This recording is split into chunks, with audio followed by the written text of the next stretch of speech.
Hi, everyone. Happy Wednesday. So, one update, and we've been going back and forth on this, but yet another update with BOI reporting. Domestic reporting companies are once again not required to submit their reporting. So, we just wanted to provide everyone with this update. Hopefully, this is the last of the updates on BOI. But today we're actually going to talk about a different topic that's come up quite often, and it's a concern, especially recently, some of the executive orders that have been signed. Jane and I have noticed that some of our clients ask us about some audits, raids even that they've been concerned about from the Immigration and Custom Enforcement, ICE, that may be conducted. So Jane, could you let us know a little bit from your end, documents wise, and what your clients are preparing, what you would advise your clients to prepare, especially those that are concerned, that have employees, and the concerns that they've raised? Yes, hi everyone. With the payroll onboarding documents for new hires, we should have I-9 forms, employment contracts, and W-4 forms, and also direct deposit forms that most people prefer these days. So, with the I-9 forms, this form has three sections, each with a specific purpose, signer, and deadline. It's absolutely a must to have when you're onboarding an employee. Then we have to have an employment contract that usually Irene would help you with. So it has the employee's responsibilities, compensation, and duties. And it's considered one of the most important documents in the onboarding package because this is really kind of stating everything that could have been misunderstood during the interview. So it has to be in writing, everybody has to sign. And then the W-4 form, it's determined how much federal income tax to withhold from an employee's paycheck. So typically what we do, we have a specific folder for each employee so nothing is commingled. And we need to have all of these three items signed and present. So if anything, if there's an ask for you to produce this, it should be very easy to send that. So if this is not organized currently, we really advise to take the time and do so accordingly. So that way, if Irene and her team is hired per se to help you out on it, she could request that information from, let's say, an accounting team, and we could easily just say, here you go, this is information you advised. And I just wanted to ask Irene about any other steps that you would suggest people to take. Sure. And on the point about the employment documents, I'll get to that. I have that in mind towards the end of how to separate them and how to prepare those, what I've seen. But really, these reviews, especially if ICE agents were to arrive at a business, um, we'll call it a raid. Uh, we want to make sure that the whoever the representative of the business is going to be, it may be a receptionist, it may be, depending on the business, it may be hostess, it may be the manager, maybe the owner. But the first thing is that they take a look to see if there is a warrant. They look at the validity and the scope of that audit.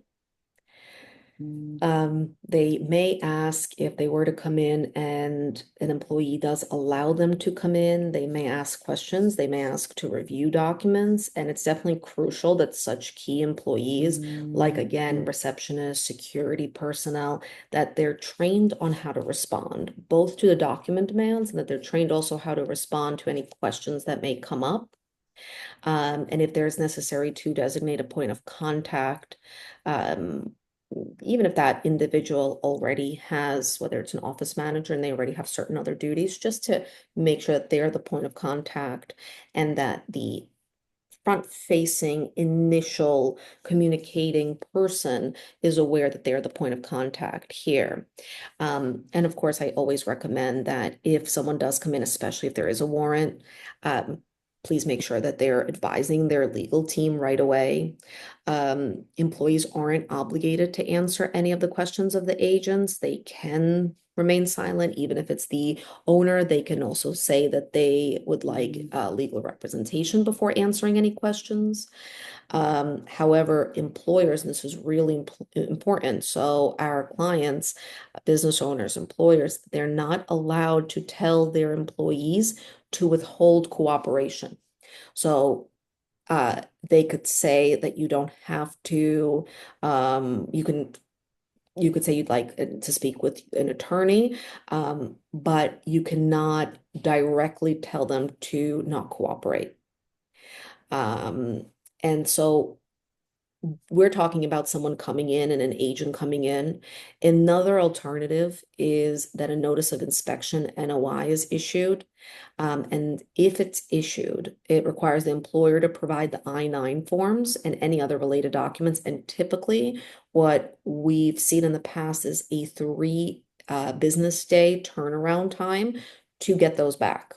And will so it's a pretty short time to be able to let your legal team know so that legal team could request an extension. And this brings me to the point that Jane was making earlier. A lot of the documents that they'll request is a list of their employees, payroll records, e-verify records, and details about the I-9 compliance procedures. And it is really important and advisable that the employers organize and maintain the I-9 records in advance to be able to comply. It's also advisable that there be one main folder for each employee. Let's say um, person Just A. yeah. Yep, we'll come up with any name, person A. So we'll have all their records in one folder, but we'll have two manila folders in there. That's the best way I've seen this organized. That first folder will have everything from employment agreements to payroll records.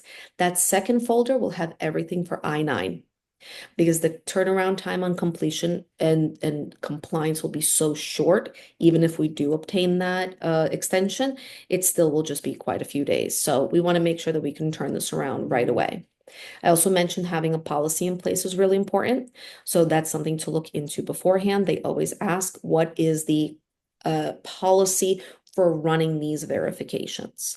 And so I always recommend that HR and management teams are trained on how to handle these visits or these requests.